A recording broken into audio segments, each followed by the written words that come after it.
오늘의 시사진단 이슈 터치입니다. 서울지하철 5호선 검단 김포 연장 사업 추진 중입니다. 그러나 지자체 간 이견으로 난항을 겪고 있습니다. 5호선 연장 사업의 해법을 고민해봅니다. 동부가 최대 복합 리조트가 올해 하반기 영종에 개장합니다. 영종 지역 복합 리조트 사업의 현황과 지역 경제에 미칠 영향을 알아봅니다. 바다에서 발생하는 법적 분쟁과 사건을 다루는 해사법원. 인천과 서울, 부산, 세종시가 해사법원 유치전에 뛰어들었습니다. 해사법원의 필요성과 인천 유치를 위한 과제를 짚어봅니다. 국토부는 2021년 6월 제4차 국가철도망 구축 계획을 발표했습니다.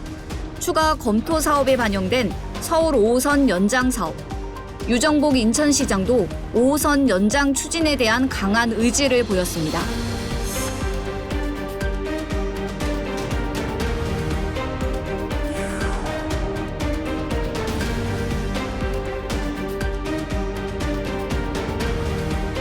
인천시와는 사전 협의가 전혀 없었던 건데 인천 패싱 논란이 일었습니다. 인천시에 대한 질타가 쏟아졌고 방금 전 10시 10분에 오세훈 서울시장, 강서구청장, 김포시장이 만나서 5호선 연장 업무 협약 체결했습니다. 우리 시장님은 농업인의 날 행사 가셨습니다. 검단 주민들의 반발도 컸습니다.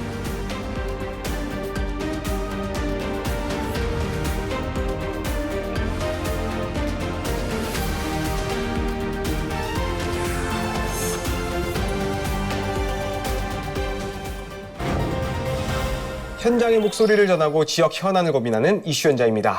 수도권 서부 지역 검단과 김포의 가장 큰 현안 중 하나, 바로 교통망 확충이죠. 특히 서울지하철 5호선 연장은 제4차 국가철도망 구축 계획의 추가 검토 사업으로 반영이 됐습니다. 이 지역 교통난 해소에 기여할 것으로 주목을 받았죠. 그런데 관련 협의체인 인천시와 김포시 등의 이견으로 난항을 겪고 있습니다. 이번 시간엔 서울 5호선 연장의 필요성과 과제들을 짚어보겠습니다. 오늘은 인천투데이 김현철 기자와 함께하겠습니다. 안녕하세요. 네, 안녕하십니까. 네, 김 기자님 오랜만에 뵙습니다. 네, 오랜만입니다. 예. 5호선 검단 김포 연장 꼭 필요해서일까요? 인천시와 김포, 그다음에 김포와 검단 주민들 간의 이견이 좀 있죠. 그다음에 시에서도 이견이 있는 것 같습니다. 노선 문제인 것 같은데 어떤 차이가 있을까요? 이 사업은 제4차 국가철도망 구축 계획의 검토 사업으로 단서 조건이 달린 검토 사업으로 반영이 된 사업인데요. 단서 조건이 달린 사업은 두 개인데 이 서울 5호선 김포 검단 연장의 조건은 지자체 간의 합의입니다. 즉 인천시, 김포시 이 둘 중에 하나라도 어떤 노선에 반대를 하면 사업 추진이 어렵다는 뜻인데요. 세부 노선을 놓고 보면 인천은 당연히 검단 신도시를 거치는 최대한 많이 거치는 이른바 U자 노선을 주장하고 있고, 김포는 검단 신도시를 최대한 거치지 않고 김포 한강 컴팩트 시티로 이어지는 최대한 직선 노선을 주장하고 있습니다. 구체적으로 보면 김포시는 서울시가 기존에 검토했던 검단 내 역사 한두 곳 정도를 신설하는 것을 기준으로 삼고 있고, 반면 인천시는 인천도시철도 1호선 연장사업 구간 중 검단 백일역, 인천도시철도 2호선 완정역, 그리고 인천 2호선 연장 구간 중 불로지구내 역사 한 곳 등 최소한 두세 곳 이상을 추가 정차시켜야 한다고 주장을 하는 중입니다. 예, 다시 정리를 하자면 검단 입장에서는 최대한 많은 역사가 생겨서 많은 주민들이 이용할 수 있길 바라는 거고, 김포나 서울 입장에서는 최소한의 역사만 놓겠다, 이런 입장 차이인 것 같습니다. 그런데 김포시 입장에서 봐도 이게 한시가 급한 상황이죠. 최근에 김포 골드라인 과밀 문제가 심각해서 주민 한 분이 이제 선체로 기절하는 이런 안타까운 사건이 있었습니다. 서울 5호선 연장이 이런 문제를 해소할 것 같은데 어떻게 보십니까? 신도시 조성을 할 때 이제 반드시 광역교통계획을 제시하고 이를 이행해야 합니다. 문제는 광역교통계획의 실현 속도보다 신도시 조성 속도가 빠르다는 것이 문제인데요. 신도시에 모든 사람들이 입주한 상태라고 하더라도 광역교통계획이 실현되지 않아서 이런 상황들이 좀 벌어지고 있는 것 같습니다. 분명히 이런 문제는 정부도 인식을 했는데요. 그래서 지난번 대통령 선거에서 당선된 윤석열 당시 후보는 김포 골드라인 과밀 대책으로 수도권 광역 급행철도죠. GTX D 노선과 서울 5호선 노선 연장을 공약했습니다. 하지만 실제 시행까지는 굉장히 오래 걸리는 만큼 일단 당장 광역버스 추가 도입 등을 고민하고 있는 상황입니다. 결국 궁극적으로는 신도시 조성 당시에 계획한 광역교통계획을 완료하는 것이 과제라고 보여집니다. 네, 지난해 서울시하고 김포시가 5호선 연장 관련 업무 협약을 맺었죠. 여기에 사실 인천시가 좀 배제되면서 조금 논란이 있었는데 방화 촬영기지와 건설 폐기물 처리장 이전 문제도 포함이 됐습니다. 그런데 인천 서구에서 건폐장 이전 문제에 촉각을 곤두세우고 있습니다. 이유가 뭘까요? 지난해 11월 11일입니다. 서울시 그리고 서울 강서구, 김포시 등이 방화 차량기지 그리고 건설 폐기물 처리장 이전을 조건으로 서울 5호선 연장을 추진하겠다는 협약을 했는데요. 이 두 개 시설을 이전하겠다고 하는 건 예전 서울 5호선 이전의 어떤 조건이었습니다. 근데 강범석 인천 서구청장이 발끈했죠. 뭐냐면 인천을 빼고 서울 5호선 연장을 논의한 것도 아까 말씀드린 단서 조건에서의 문제인데 본질은 건폐장 이전이었습니다. 특히 인천 서구, 특히 검단은 김포와 인접한 만큼 건폐장 이전 시 서구 주민이 영향을 받을 수밖에 없는 구조에서 김포시가 일방적으로 서울시 등과 협약을 체결했다는 건데요. 이제 인천 서구는 이제 많은 분들이 알고 계시지만 수도권 매립지로 인해서 30년 이상 고통을 받고 있어서 이 문제에서 더 예민할 수밖에 없는 것이 사실입니다. 네.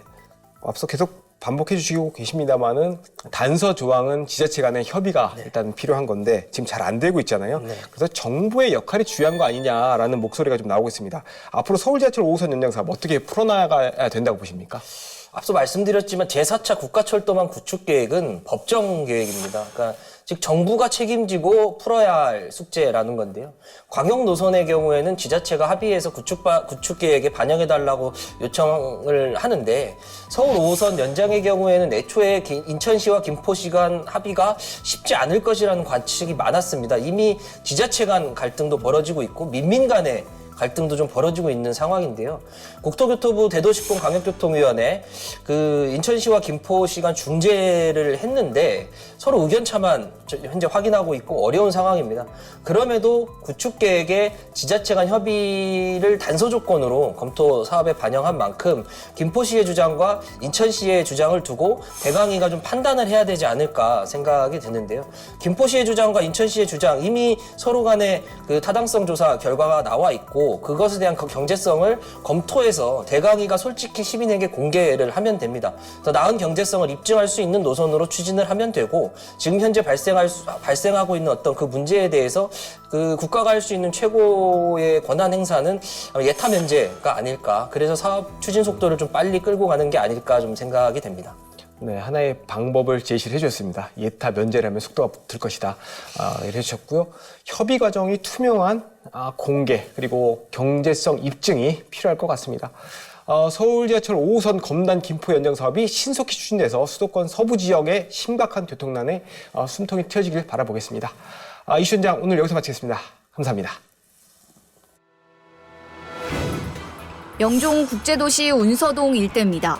동부가 최대 규모의 인스파이어 복합 리조트 공사가 한창입니다.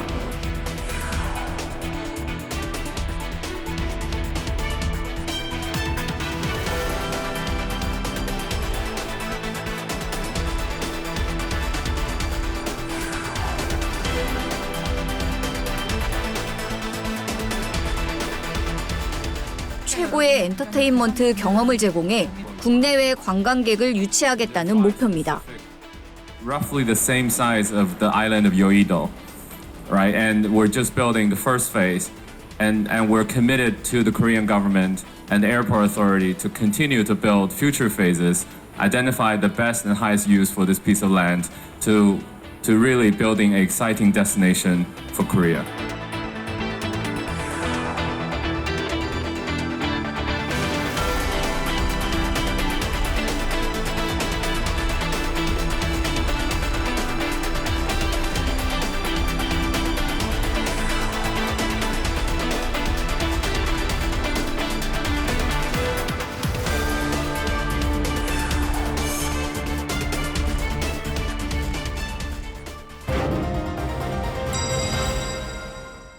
네, 인천 지역 경제 이슈를 살펴보는 경제 플러스입니다. 이번 시간에는 영종 지역 복합 리조트 조성 사업을 짚어보도록 하겠습니다. 인천일보 김칭우 부장 나와 있습니다. 안녕하십니까? 네, 안녕하세요.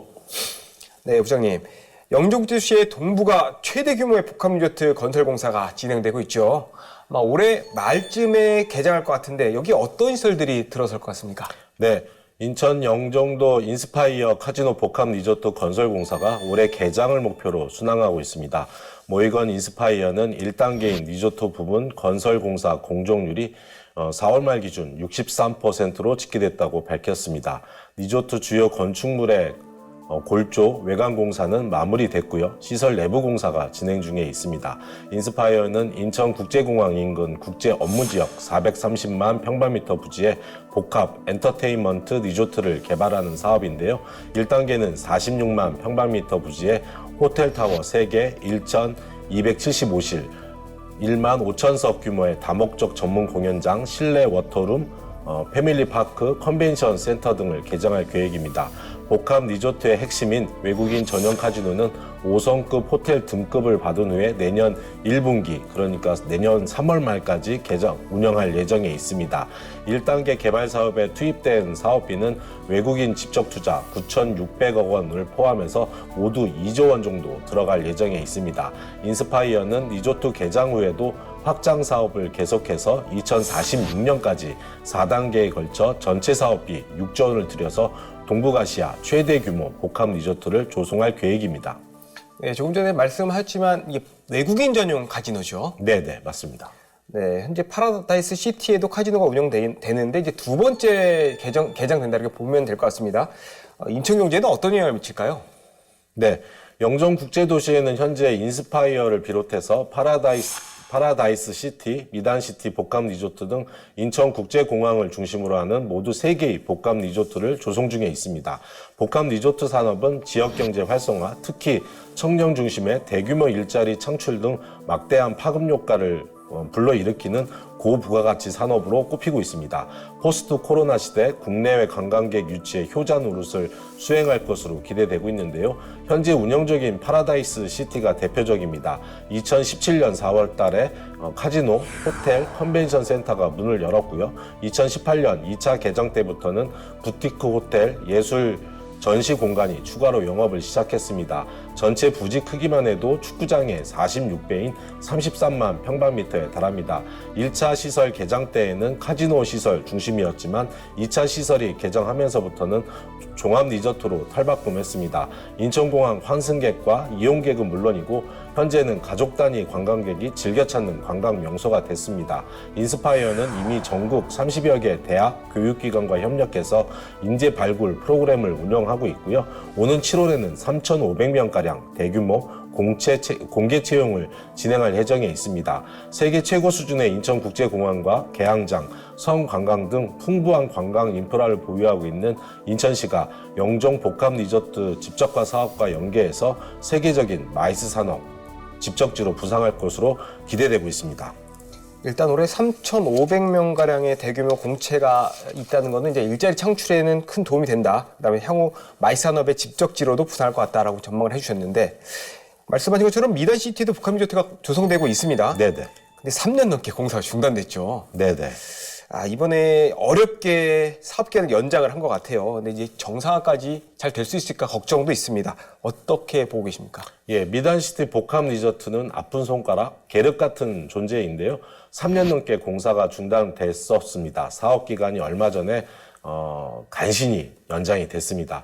문화체육관광부는 최근 미단시티 복합 리조트 사업자 중국 푸리그룹 한국법인의 사업기간 연장 신청을 승인하면서 내년 3월 17일까지 1년 더 연장을 했습니다. 복합 리조트의 사업기간 연장은 이번이 4번째인데요. 앞서 2018년도 3월까지였던 사업기간을 2021년 3월로 처음 연장했고요. 이후 1년씩 2차례 더 늘어났습니다.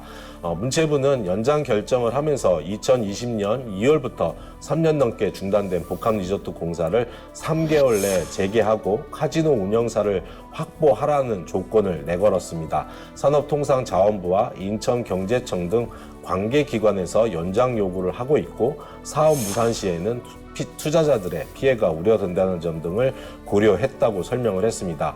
이에 대해서 중국 퓨리 그룹 측은 3억 7억 3,500만 달러, 우리 돈으로 한 9조 원 정도, 9천억 정도 되는데요. 미단시티에 특급 호텔, 외국인 전용 카지노, 컨벤션 시설 등을 조성할 계획입니다. 현재 공중률 24.5%에서 중단이 되어 있는데요. 시설문 안전 진단 검사를 진행하고 미단시티 내 주상 복합 용지가 있는데요. 5만 평방미터 정도를 매각을 해서 시공사에 밀린 공사비를 지급하는 방안도 추진 중에 있는데 그렇지만 사업 정상화까지는 아직 갈 길이 멀어 보입니다.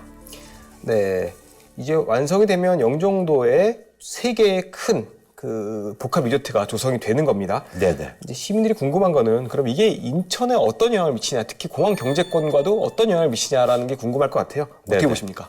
세계적 공항으로 성장한 인천국제공항은 현재 4단계 공사가 마무리되고 있습니다. 내년도에 완공이 되면 1억 600만 명이 이용객이 찾는 동북아 최대 규모의 단일 허브공항으로 발돋움하게 되는데요.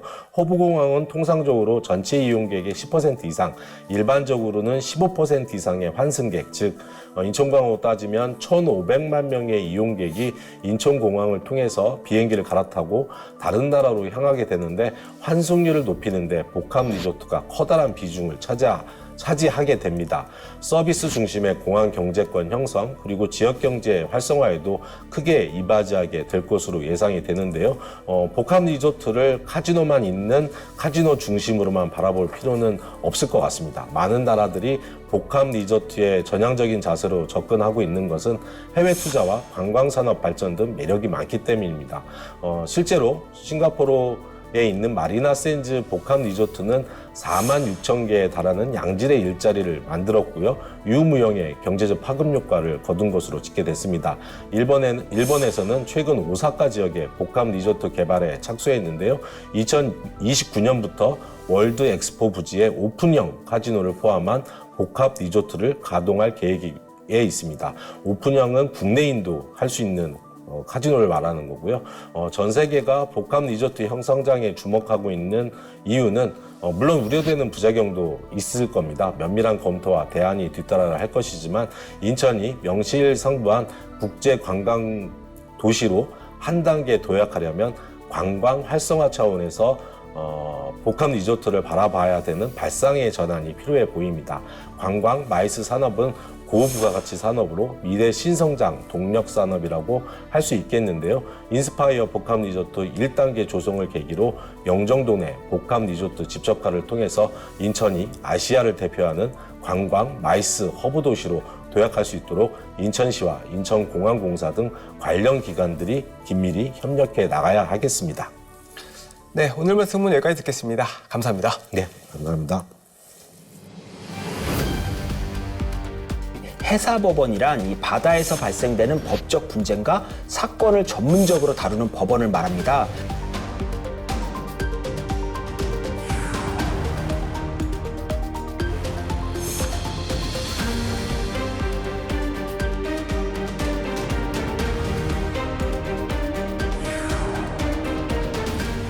선박의 특징상 이 전 세계를 항해하다 보니까 당사자의 소속국가 법원이나 그 외의 3국에서 분쟁을 해결하는 게 보통입니다. 특히 해사 분쟁의 경우에는 같은 우리 기업 간의 분쟁보다는 우리 기업과 해외 기업 간의 그 분쟁이 발생하거나 국제 해양 규범이나 외국의 해양 법률을 위반해 벌어지는 경우가 대부분입니다. 대한민국의 관문 인천시가 이제 해사법원 유치에 가장 합리적이라는 건데요. 네, 우리 지역 현안을 법리적 시선에서 심도 있게 풀어보는 시사엔 법입니다. 이번 시간에는 해사법원의 필요성과 인천 유치를 위한 과제를 짚어보겠습니다. 오늘도 이승기 변호사님 나와 계십니다. 안녕하십니까? 안녕하십니까? 네, 변호사님. 최근에 인천 정치권과 시민사회에서 해사법원 유치를 위한 범시민 촉구 대회를 열었어요. 해사법원이라는 용어 자체가 아마 생소한 분들 많을 것 같아요. 이게 뭔지부터 좀 설명해 주실까요? 예, 해사법원이란 이 바다에서 발생되는 법적 분쟁과 사건을 전문적으로 다루는 법원을 말합니다. 이제 대표적으로 이제 선박 충돌 같은 해사 사건이나 또 해상 운송과 관련된 분쟁, 그리고 선박 건조 계약이나 해상 보험, 그리고 해양 규제 위반에 따른 민사 분쟁 등 이 바다와 관련된 거의 대부분의 사건을 다룬다. 라고 보시면 되는데요. 특히 최근에는 이 해상 무역과 관련된 법적 분쟁에서 이 해사법원의 역할이 더욱 커지고 있습니다. 네, 뭐 우리 인천도 앞에 바다가 있지만 우리나라 전체로 보면 3면이 바다예요. 예. 그리고 무역 규모가 세계 7위, 그리고 조선업 세계 1위를 자랑합니다. 그런데 지금까지 해사법원이 없었다는 게 이해가 좀 잘 안 되는 부분도 있습니다. 이유가 뭘까요? 예. 먼저 이 별도의 해사 법원이 설치되어 있지 않다라는 거지 일반 법원에서 이 해사 관련 분쟁을 민사 사건으로 해서 이제 처리를 이미 하고 있습니다. 특히 서울중앙지법과 이제 부산지방법원 등에는 아예 해사 전담 재판부가 있어서 해사 사건을 아예 전문적으로 다루고 있는데요. 이렇게 이제 기존 법원의 시스템으로도 해사 사건을 이미 처리하고 있는 점. 그리고 아직 해사 사건의 수가 별도의 법원을 설치할 정도로 많지 않다라는 점도 지금껏 해사법원 설치를 미뤘던 주요 이유입니다. 예, 그 말씀을 들어보면 전담 재판부가 이미 있어서 해사법원이 필요 없는 거 아닌가라고 이해할 수도 있을 것 같은데 예. 그럼에도 불구하고 해사법원이 설치돼야 되는 이유는 또 뭡니까? 예, 바로 해사 분쟁의 특성 때문인데요. 선박의 특징상 이 전 세계를 항해하다 보니까 당사자의 소속국가 법원이나 그 외의 3구에서 분쟁을 해결하는 게 보통입니다. 특히 해사 분쟁의 경우에는 같은 우리 기업 간의 분쟁보다는 우리 기업과 해외 기업 간의 그 분쟁이 발생하거나 국제 해양 규범이나 외국의 해양 법률을 위반해 벌어지는 경우가 대부분입니다. 그렇다 보니까 이 해사 법원의 판결은 일반 법원이 내린 민형사 판결과 달리 국제 법규성을 인정받고 있는데요. 이 판결 자체의 중요성이나 국제사회에 미치는 파급성이 상당하다는 겁니다. 뭐 국내 기업들 간의 분쟁이야 국내 법원에서 해결하면 되겠지만 문제는 우리나라의 경우에는 해상 무역의 비중이 절대적으로 높다라는 겁니다. 수출입 물량의 거의 99% 이상이 이 선박을 통해 운송이 될 정도인데요. 그럼에도 해사법원이 없다는 이유로 국내 기업과 해외 기업 간 이 해사 사건들이 홍콩, 싱가포르 등 외국 법원에서 처리되는 경우가 상당히 많습니다. 특히 해외 기업들이 국내 기업과 계약 시에 이제 계약서에 이제 분쟁이 발생할 경우 외국의 해사 법원에서 처리한다라는 이제 규정을 넣는 경우도 상당히 많고요. 그리고 이렇게 외국으로 빠져나가는 법률 비용만 해도 한 해에 4천억이 넘는다는 게 바로 이제는 현실적인 이제 통계입니다. 네, 국부가 4천억 원이 유출된다라는 예. 문제가 있는 거고 해외로 나갔다가 들어왔다 하는 건데 번거로움도 있을 것 같은데 문제는 이게 인천에서만 유치하려고 하는 게 아니고 예. 전국에서 막 유치하려고 하고 있잖아요. 지금 상황이 어떻습니까? 예. 지금 현재 일단 그 서울과 인천, 부산, 세종시가 이제 해사법원 유치전에 뛰어들었습니다. 서울의 경우에는 이 대한민국 수도로 이제 해사 분쟁의 당사자인 해운기업 본사나 해상보험사들이 대부분 서울에 있다라는 점에서 서울이 최적지라는 입장입니다. 그리고 부산의 경우에는 부산이 이제 세계 3위 컨테이너의 이제 물동량을 유지하는 해상 무역의 중심지라는 점, 그리고 실제 해사 사건의 건수 역시 가장 많다는 점을 근거로 해사법원 부산 유치를 주장하고 있습니다. 여기에 세종시의 경우에는 해양수산부와 같은 관련 정부기관이 밀집해 있고 무엇보다 국토의 정중앙에 위치해 있기 때문에 전국적인 접근성이 좋다라는 걸 내세우고 있는데요. 그리고 여기서 인천의 경우에는 국내 제2위의 이제 컨테이너 물동량을 유지하는 인천항을 보유하고 있고 여기에 인천국제공항도 있습니다. 그러니까 국제항만과 공항을 동시에 보유한 대한민국의 관문 인천시가 이제 해사법원 유치에 가장 합리적이라는 건데요. 그 외에도 인천은 이제 서울과의 접근성이 좋고 해양경찰청 본부도 인천에 있다는 점, 여기에 우리나라의 대중국 무역 규모까지 생각한다면 중국 대륙과 인접한 인천이 해사법원의 최적지라는 입장입니다. 지금 각 지역에서 이렇게 해사법원을 각 지자체에 주달하는 이 법안이 이제 국회에 각자 이제 발의된 상황인데요. 지자체 간 경쟁이 워낙 치열하다 보니까 쉽게 결정을 내리지 못하고 있는 상황입니다. 그동안 항만 정책을 보면 좀 아쉽게도 인천이 항상 부산에 밀리고 그렇죠. 또 평택에 쫓기고 막 이런 예. 형국에 있는데 어쨌든 인천에서도 유치를 하겠다고 이제 범시민 이제 운동까지 이제 시작이 됐거든요. 유치 가능성 어떻게 보십니까? 예, 인천의 가장 큰 경쟁자는 역시 부산입니다. 이 부산의 경우 이제 지방 거점 도시라는 점에서 해사법원을 서울이나 인천에 둘 경우 수도권만 비대해지고 지역 균형 발전에 역행한다라는 이제 논리를 내세우고 있는데요. 그런데 사실 인천의 입장에서 보면 상당히 억울한 게 무슨 혜택만 있으면은 수도권이라고 해서 서울이랑 경기랑 한꺼번에 묶여 역차별을 받는 경우가 많았습니다. 대표적으로 공기업이나 공공기관 지방 이전에서도 인천은 배제됐고요. 그런데 인천시가 이 300만이라는 인구수에 비해 이제 생활 인프라나 교육 여건뿐 아니라 이 기업이나 대학의 질과 양에서도 열악한 건 주지의 사실입니다. 심지어 국영방송인 KBS도 인천 시민이 내는 수신료가 전국에서 3번째로 많음에도 전국광역시 중 유일하게 인천에만 지역방송국을 두지 않고 있습니다. 그래서 그런 측면에서 보면 인천이 공항과 항구를 보유한 무역 중심지라는 점 이외에도 그간 역차별을 계속 받아왔다라는 점에서 오히려 인천에 해사법원을 설치하는 게 진정한 지역균형 발전이 아닌가 생각을 하는데요. 다만 그러려면 인천시와 시민들의 노력도 중요하지만 현실적으로 지역 정치권의 힘도 중요하지 않을까 생각합니다. 뭐 부산의 경우에야 여야 할 것 없이 정치적인 영향력이 막강하다는 것은 주지의 사실입니다. 이런 상황에서 과연 우리 인천의 정치인, 특히 국회의원들이 얼마나 분발을 해서 인천 시민들의 염원을 이뤄올지 이 부분은 좀 지켜봐야 될 걸로 보입니다. 네, 해사법원 유치는 윤석열 대통령의 대선 공약이기도 합니다. 해사법원을 인천에 유치하기 위해서 시민들이 열심히 뛰고 있습니다. 이제 인천시와 지역 정치권이 역할을 다하길 기대해봅니다. 오늘 말씀 여기까지 듣겠습니다. 감사합니다.